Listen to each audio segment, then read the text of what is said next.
Here's a side-by-side video of the Harbor Freight 900 watt generator for about $100, and the Honda 1000 watt inverter generator, quite a bit more money, about $800.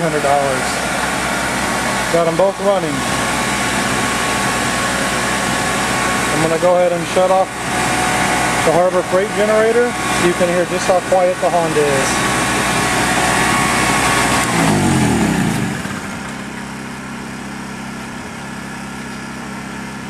And there's the Honda.